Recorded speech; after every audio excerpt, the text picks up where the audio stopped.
is going to be an introduction into the class. Okay, so what is environmental science? Because most of you don't know. You might think you do. Before we actually get into what is it and what are we going to do in this class and what's the major focus and all that, I want you to know that scientists have developed a way for you to understand that there's 3 ways people view Earth, okay? The majority view it, believe it or not, negatively. It's just our nature. These are the 3 environmental worldviews. It's funny that they put the word environmental in the front because not all of them are environmental views, but who can help me out in trying to, and the picture should kind of help you. Yes. Are you raising your hand or we're just, no? What? Planetary, is that what you're saying? Is what? That's it. Earth exists. It's for us to use. We could do whatever we want. We're not one unit. I can use anything Earth provides me because Earth was there for that reason. That's planetary worldview. Who can help me out with another? Stewardship says we're here to manage Earth. We're going to take care of it, but Earth is here for us, but let's worry about what Earth's needs are, okay? So it's kind of like the middleman. Planetary says, and don't get confused with the word management because it sounds like you're supposed to manage it, but no, your Earth is here for us.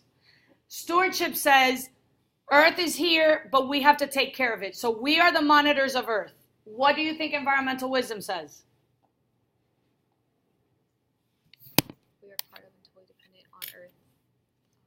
Environment. We are totally dependent on Earth. It is what gives us everything we need, and we have to respect every part of it. So Earth is there, but we need Earth. Versus planetary says, Earth needs us. Not necessarily, but we could take anything we want from it because it doesn't matter. So it's one extreme to the other. We hope to get to this area, but the reality is we're all pretty much there. And you might think not. We're all pretty much planetary. We think Earth is designed for us to use it however we want. And we're going to end class with checking if we're like that. Take it to the root. And this is like vocabulary. So we're going to define anything. And you could choose anything on this page and uncover it. If not, I'll ask you. Anybody know what environment is? By definition.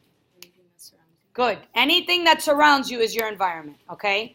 So we're going to start with trying to dissect the definition of environmental science. We know that it involves anything that surrounds us, okay? But it's also a component of ecology. So for years, only ecology was studied. Do you study ecology in bio? Yes. It's one of the last units in bio. So what do you think ecology covers? If it's a last unit in bio. How organisms interact with their environment. Good. How organisms interact, not only with their environment, with each other. Good, because bio studies life. The last chapter in bio said we can't just study life if we don't study how life interacts with non-living things, because that's part of life. We need air, water, we need other organisms in order to survive, so we need to study that interaction. So environmental science studies that interaction. So it studies how the earth works, how we interact between living and non-living things. But it has one major focus, and its focus is to figure out how we can solve environmental problems, okay? So it takes the study of ecology to determine how we can fix the problems that are existing on Earth. And this class came to exist because remember I told you when we first met that when I was in high school and in college, this class didn't exist. It came to exist my second year of teaching, which probably tells you how old I am, but it came to exist because people realized we have a lot of problems and we need to worry about them. That's why it came to exist. Now, the good thing is, anybody know what an applied science is? You use it every day. You apply it every day, but really what it's meaning in this definition is that we apply every science. So we're going to take physics, chemistry, and biology and every science into consideration when we're going to focus on solving these problems. We got to look at the full picture. I skipped the whole page. So in environmental science, they use, like always, specific vocabulary. How do we describe living? What's that root that describes living?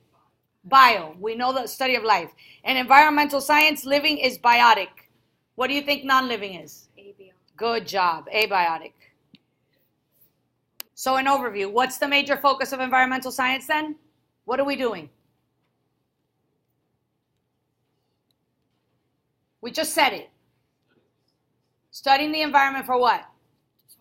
To solve problems. Why do you think we're trying to solve problems?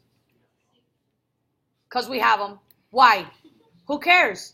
I'm going to solve problems. Why? I could just use everything to conserve it for the future. So the goal isn't just to solve problems. It's to figure out how we can live in a way that the problems will not arise, or to live in a way that we assure that future generations can survive on our earth. Okay, that's sustainable living.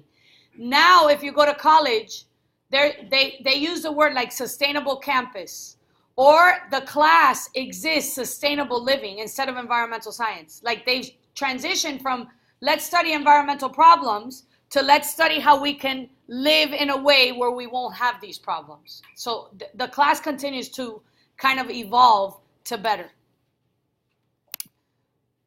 So what is sustainable living? How can we live sustainably? How can we live in a way that we can conserve for the future all its natural capital? And I'm going to define what natural capital is in a minute, okay? But our idea is we want to reduce the use of what Earth provides us in order to save for the future. That's what this is saying. I'm going to live in a way that I can conserve for the future. So there's going to be 3 critical components to living sustainable. Anybody know what they are?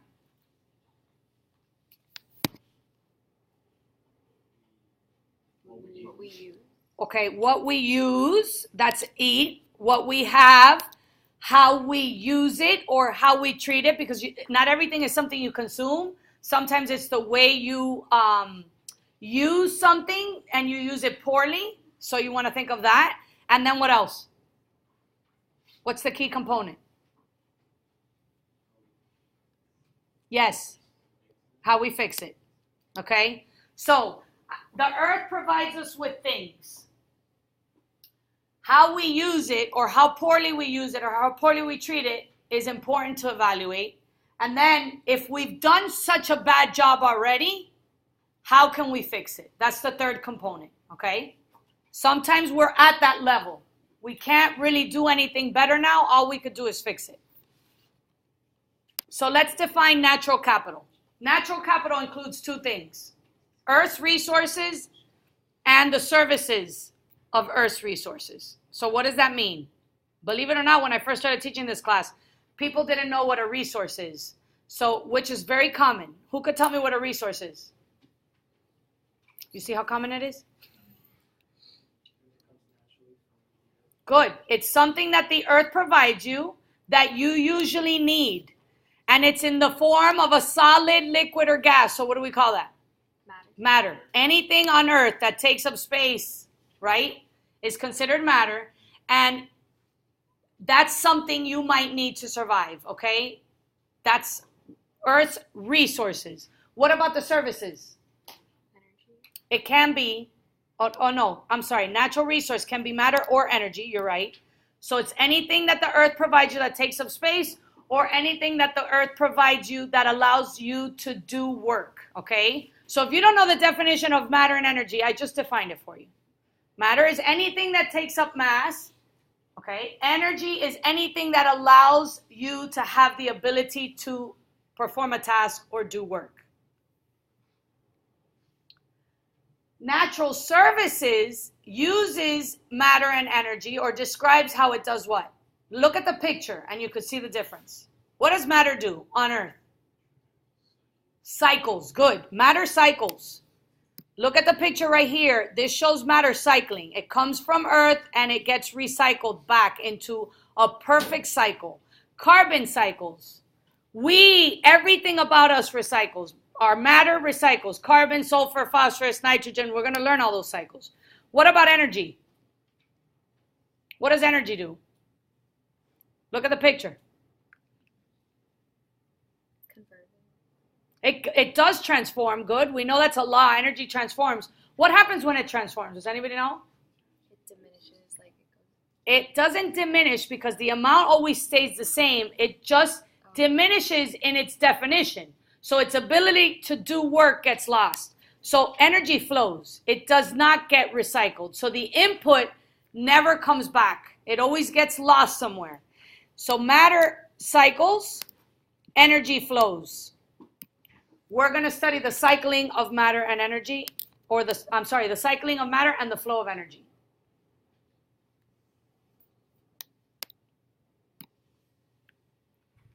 And we have to figure out how to keep that alive. What's the one cycle you always learned? From elementary school.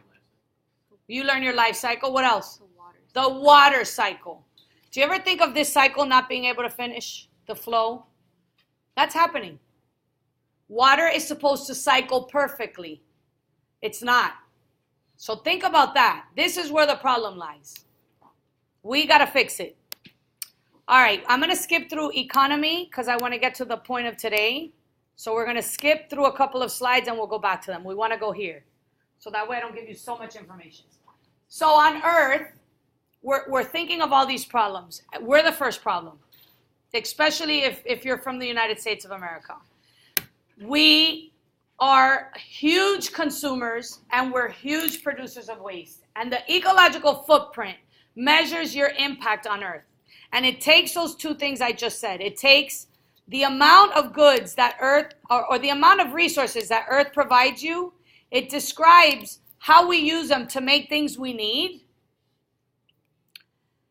And then it's going to take into account how much we use of it, or abuse of it, I should say, and how much waste we produce in that process.